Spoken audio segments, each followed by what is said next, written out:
venho cá para falar. Eu sou advogado, portanto, venho falar de um caso judicial nos Estados Unidos, que é o A7 contra o Internet Archive.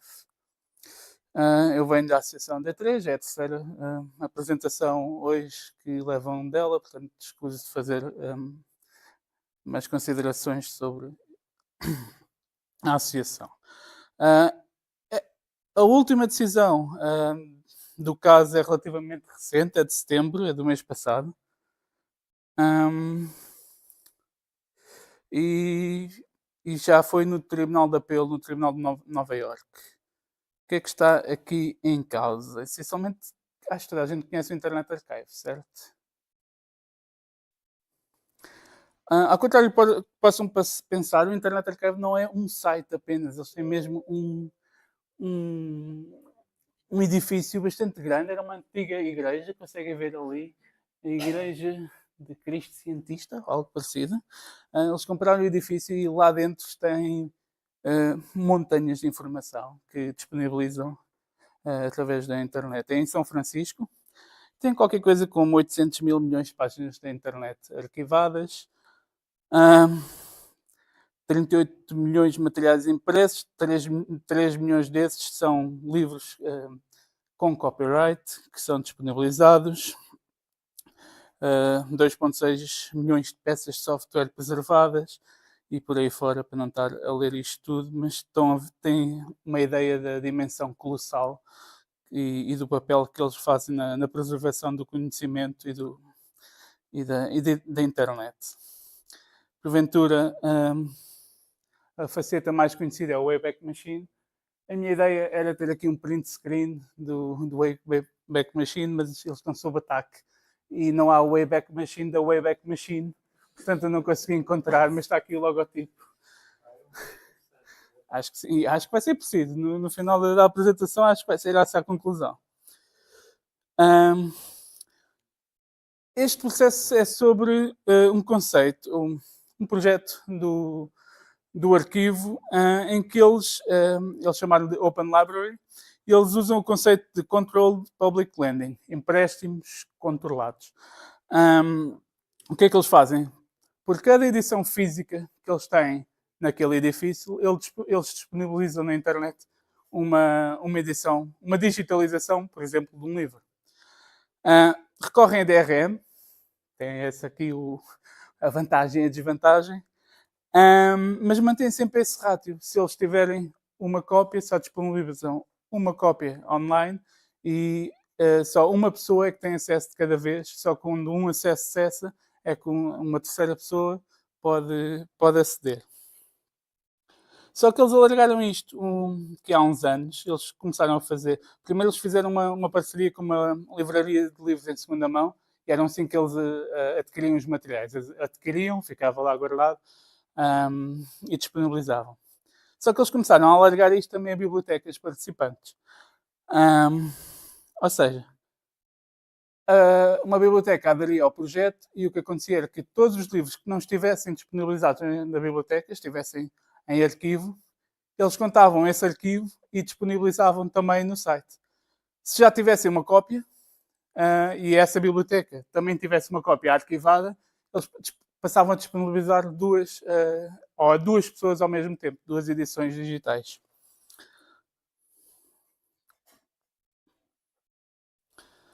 Acontece que em 2020 há uma coisinha, que já não me lembro bem o que é que foi, um Covid, assim uma coisa, e de repente, com essa emergência, com os lockdowns e por aí, todas as bibliotecas, como tudo o resto, fechou e ninguém conseguia aceder. Alunos, professores, investigadores, precisavam de materiais e havia muita coisa que não estava disponível pelos canais digitais. O que é que eles se lembraram de fazer? Bem ou mal, se calhar podemos discutir daqui um bocadinho.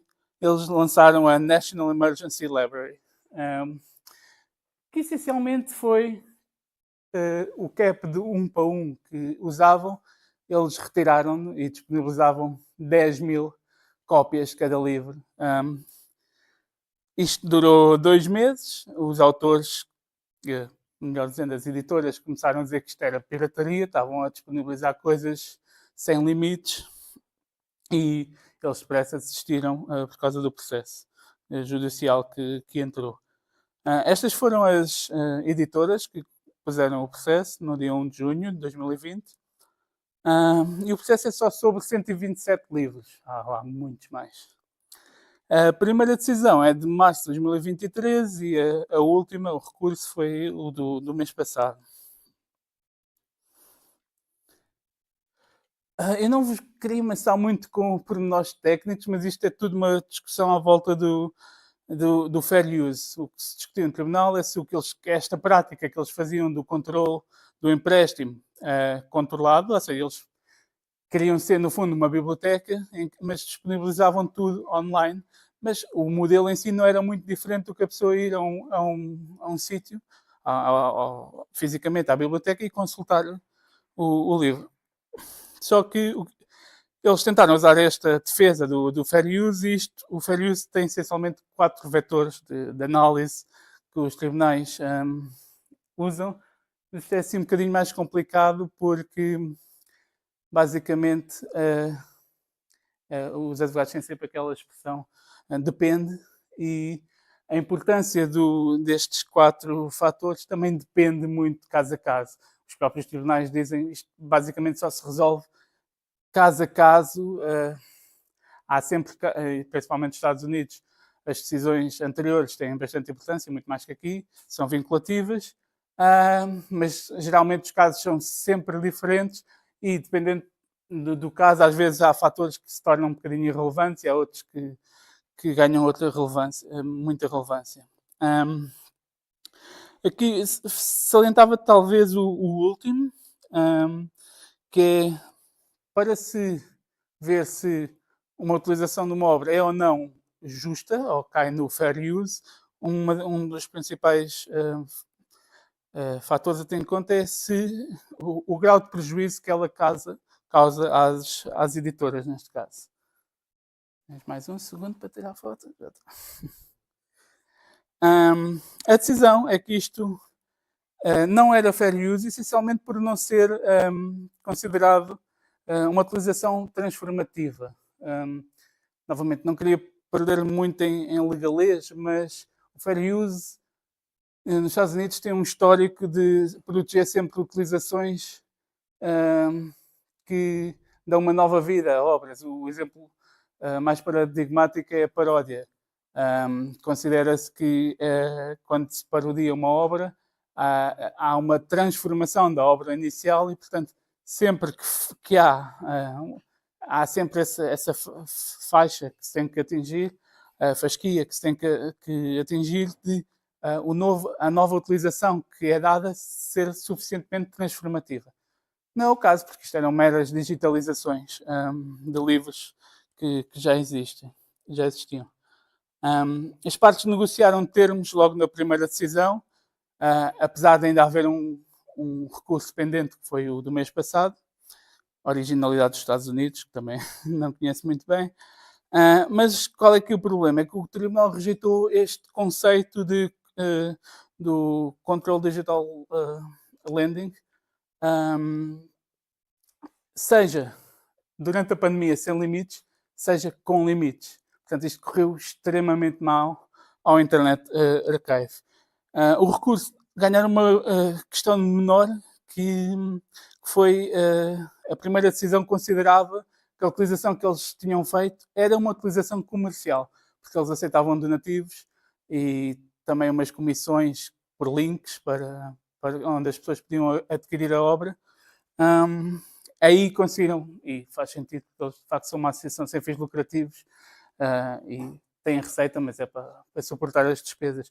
Mas isto é uma questão menor, portanto eles perderam de facto o que interessa. Em consequência, meio milhão de livros já foram apagados, os livros daquelas editoras já não podem ser disponibilizados. Isto abre a porta a muitos outros processos, porque ali foram apenas 127. O objeto do processo foram 127 livros. Há um processo da indústria musical sobre um projeto de preservação de vinis que eles também têm no Internet Archive, que o pedido de danos são 400 milhões. E, no fundo, isto significa que o Internet Archive está em risco e, com ele, toda a preservação do conteúdo da internet. E a apresentação é um bocadinho negativa, não tenho assim grande forma de terminar uma,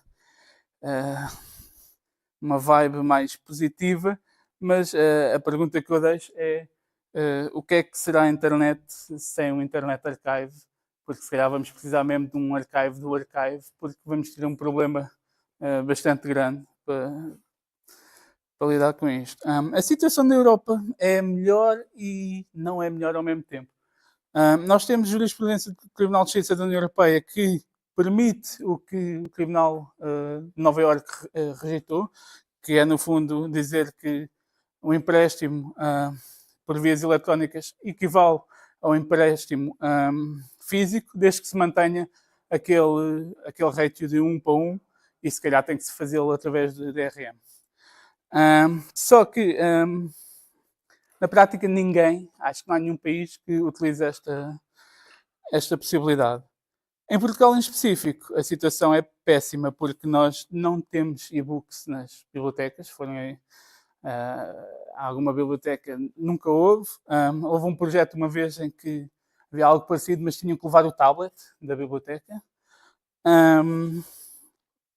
E agora vai haver, até ao final do ano, provavelmente, o primeiro projeto de uma plataforma de e-books para as bibliotecas. Problema, as editoras estão a boicotar essa plataforma e os rumores são que, quando o catálogo estiver disponível, vamos perceber que não há nada lá das maiores editoras, é só coisas muito independentes. Portanto, as editoras não querem, de facto, que as bibliotecas entrem neste século, já nem digo neste século, se calhar entrem no século passado, porque no século passado já devia haver destas coisas. E pronto, eu prometi que era rápido. É tudo. Muito obrigado. Se tiverem perguntas, força. Acho que tens que andar com. Tem. Sim, eu tenho uma pergunta, porque uma das coisas que me fez alguma confusão na decisão do Tribunal relativamente ao Internet Archive é esta questão do Tribunal ter decidido, corrijo-me se estiver enganada, de que o Archive estava de alguma forma a comer o negócio das editoras. E quer dizer, é um bocado. Parece-me complicado, porque se nós pensarmos no início das editoras, quando as editoras no início começaram a vender e-books, começaram a vender em PDF e rapidamente perceberam, e aliás, isto logo no início, eu lembro de haver pessoas que começaram a rejeitar a leitura em dispositivos móveis de livros, porque realmente aquilo é em PDF, ler um PDF num telemóvel, quer dizer, um PDF até é suposto um formato aberto, etc. Mas não é a melhor experiência. Mas o PDF tem a sua função, não é claramente para ler num ecrã muito pequeno. E quando eu vou ao archive e requisito um livro, ele vem de facto em PDF, tenho que fazer zoom, tenho que virar o telemóvel, tenho que o pôr em landscape, tenho que fazer zoom e estou constantemente a mover o texto. Ninguém que tenha dinheiro para comprar um EPUB vai preferir passar 8 horas a ler um livro numa situação destas. E eu não consigo perceber. Portanto, parece muito diferente. E lá está. E as editoras no início começaram a vender PDFs, mas rapidamente passaram para o formato EPUB. Porquê? Porque esse é que se vendia, esse é que era mais fácil, é que dava uma melhor experiência. E, portanto, não percebo porque é que quer dizer, não consigo perceber porque é que o tribunal, em que é que se baseou para. Em nada, eles passam, o tribunal passa por cima de toda a perspectiva das bibliotecas. Apesar das bibliotecas conseguirem até ter provado que naquele período de 2 meses as vendas das editoras até aumentaram, o tribunal diz, mas isso porque era períodos de pandemia, instabilidade, e há essas oscilações, e portanto diz que o Internet Archive não conseguiu fazer prova, e a prova estava do lado deles, de que não causou esse impacto. Mas é como disse, aqui no quarto fator, ali embaixo, Pois, esse efeito. O efeito no mercado não é de facto Isso é um bocadinho assustador também, porque é uma aquela. digital. Vamos só recordar que o que eles disponibilizam é digitalizações que eles fazem de livros físicos. Não são um e-book do mercado de e-books que tem todas as funcionalidades, podes aumentar a letra. Podes tirar notas, Sim, podes fazer highlight, podes pronto, mas eles, ajustar a eles não letra só ao ecrã. dizem que o Internet Archive não conseguiu fazer essa prova, como simplesmente equivalem a digitalização a um e-book. Sim. Força. Não sei se já acabaste. Sim. Ou seja, a base do caso não foi que eles estavam a acusar a Internet Archive de causar prejuízo e não tiveram que provar que estavam a causar prejuízo. Isso, para mim faz-me um pouco Não, confusão. eles dizem que no fundo aquilo tinha que ser sempre autorizado e que não podia. Ou seja, é só pelo pedido de autorização e não pelo impacto comercial. Sim, mas repare, quando eles fazem a defesa do fair use, isso é um dos principais vetores. Portanto, Ok. mas aí, para eles fazerem essa defesa, são eles que têm que demonstrar que não há dano. E quando eles, se calhar não sabes isto, mas quando eles pedem 400 milhões de indemnização... Isso é outro processo ainda. Ok. Desculpa. Aqui não sabemos, porque eles chegaram as notícias dizem apenas que eles chegaram a um acordo limitado que estava pendente ainda do resultado do recurso. Mas não sabemos que tipo de acordo é que o Internet Archive vai ter que pagar. Sabemos apenas que foram removidos meio milhão de livros já, não podem... Sim, mas o Tribunal expandiu bastante. Supostamente isto nem era sobre o empréstimo digital de 1 para 1, era sobre a situação na pandemia, e o Tribunal expandiu tanto como para o empréstimo de 1 para 1, como para os restantes livros das editoras, além dos 127. Isso significa que as bibliotecas nos Estados Unidos vão deixar de fazer esta decisão, transfere o problema para outras bibliotecas tradicionais? Eu não conheço os Estados Unidos, presumo que não. Mas há lá uma passagem bem complicada na decisão, em que tu vês muito claramente, há algo que os bibliotecários muitas vezes dizem, que era que se o conceito de bibliotecas tivesse sido inventado hoje, seria considerado pirataria. E vês que, no que respeita a livros eletrónicos, já não vais, pelo menos nos Estados Unidos, conseguir algo que seja o equivalente no digital à biblioteca através dos meios tradicionais, ou seja, através de lei. Terá que ser tudo feito por licenças, contrato.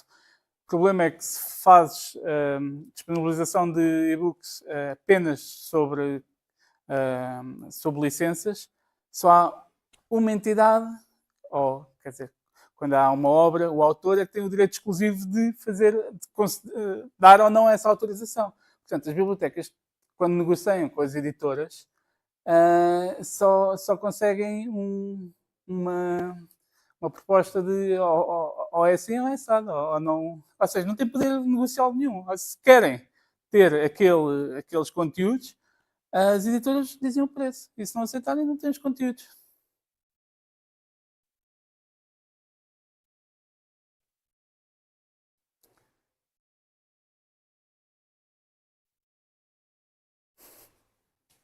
Força.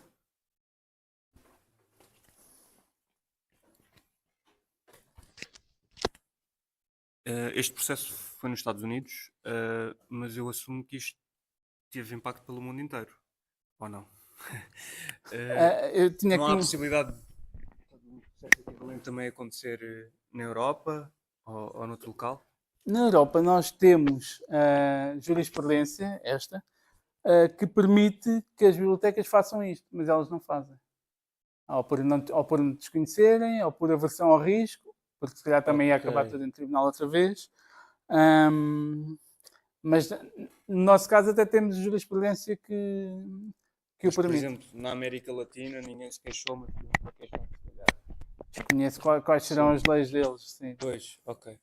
Mas para todos os efeitos, isto podia acontecer na Europa, legalmente. A legislação permitiu. Provavelmente aquilo que o Internet Archive faz na Europa não era possível. Porque Ok. o Fair Use, apesar de todos estes problemas e defeitos, ainda consegue ser bastante flexível. Nós, para fazermos algo parecido a ter um Wayback Machine, do ponto de vista legal, é bastante discutível. Porque nós só temos exceções ao direito de autor e se não houver uma exceção que permita fazer uma utilização, não há depois uma defesa por fair use. Isto não está previsto, mas passa aqui uns critérios e é justo. Portanto, nós não temos isso sequer. Portanto, se nós não tivermos na lei algo que o permita, provavelmente não consegues enquadrar. Agora, não perguntem alto qual é a base legal para o arquivo.pt, porque senão também perdemos o arquivo.pt também. Mas isto é um bocado off-topic, mas continuando nesta linha, não havendo fair use na Europa, porque é que não há e não há iniciativa para existir? Isso é uma pergunta complicada. Bem, não há porque na Europa sempre fomos extremamente maximalistas de direito de autor, ou seja, posições extremadas sempre a favor da indústria, nem sequer dos autores, das indústrias. E tivemos isso desde há 300 anos até na última reforma de direito de autor não tinha mudado nada. Essencialmente, os decisores políticos fazem aquilo que a indústria manda fazer. Na academia há um trabalho muito bom, mas que depois não tem, e são bastante críticos. Apontar a falta de fair use na Europa é uma crítica super comum na academia, sim, é preciso, mas isso depois não tem consequências práticas porque as editoras e os autores não aceitam, e o mesmo vale para outros países, principalmente no sul global. Quando a África do Sul tentou fazer aprovar legislação de fair use, recebeu pressões diplomáticas da União Europeia e dos Estados Unidos, muito claramente tentarem boicotar aquilo e ameaçar que não concordavam que eles tivessem essa coisa, porque fair use é só para os Estados Unidos, pelos vistos. Ou seja, não prevês num futuro próximo para a União Europeia? Lá para o século XXII ou XXIII, se calhar. É difícil tentar antever isso, porque lá está, na academia e na sociedade civil tens imensa gente na sociedade civil a tentar passar legislação muito mais equilibrada, mas estamos amarrados ainda a tratados internacionais, alguns com mais de 100 anos, que limitam muita coisa, mas no fundo, nestes temas de direitos de autor, tu tens dois polos muito extremados, digamos, os minimalistas e os maximalistas, e é difícil. Depois, na prática, embora haja muitos aspectos positivos, na sociedade civil, na academia, na crítica que se faz, conseguir converter isso em lei é bastante mais complicado. Apesar de há algumas vitórias pequenas, como o Tratado de Marrakech, que permite pessoas cegas acederem facilmente a conteúdos em braille ou tornarem esses conteúdos, criarem versões braille de conteúdos, mas são passos muito pequeninos e demoram anos e anos e anos a conseguir. Está feito? Como é que estamos de tempo? Não. Dá para enquadrar como é que se enquadra o GitHub, o LibGen, essas coisas. É uma resposta de guerrilha a essa. Sim, isso é o que se chamam as Shadow Libraries, completamente ilegais, onde quer que seja. Onde quer que seja. Tanto quanto sei, sim. Sim, mesmo lá, à letra da lei devem ser ilegais a mesma. Podem deixá-los estar. Porque senão eles também estão lá nos tratados internacionais. Portanto. Mas sim, essas... São eles que fogem bem ou há alguém que se Acho que são as duas coisas. Que se eles estivessem num país que não os quisesse ter, provavelmente também não conseguiam estar, não é? Mas o problema é que nós devíamos ter uma legislação.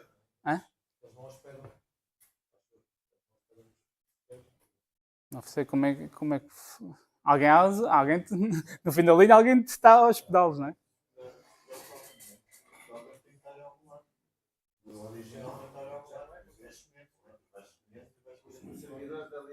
Mas acho que é centralizado, não é? Acho que é centralizado, não é P2P. Peer-to-peer. Sim, ok. Tem redundâncias, provavelmente. Mas sim, o problema é que isso tem um efeito perverso, que é nós não sentimos tanto este bias da legislação de direito de autor precisamente porque temos a backdoor ilegal, então não sentes tanto o efeito, mas isso também é uma pescadinha de rabo na boca, porque também o equilíbrio que a legislação de direitos de autor devia ter é sempre adiado, porque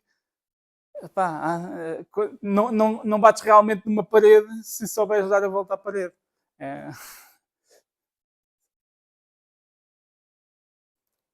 verdade, não é? Para dizermos a verdade, continua a conseguir estudar, porque há essa shadow line. Exato. Sim. Não ninguém estudava. Olha, ninguém estudava. Então, é por aí, é por causa dessa necessidade que a lei não evolui. As pessoas como se desenrascam. Eu diria que sim, porque se não tivéssemos acesso mesmo, aí sentia-se muito mais a pressão, porque as pessoas precisavam de fazer trabalho, uma tese, não sei o quê, não conseguiam, ou era muito caro, e aí faziam bastante mais pressão. Como dá sempre para safar? Lutar contra a pirataria, sim.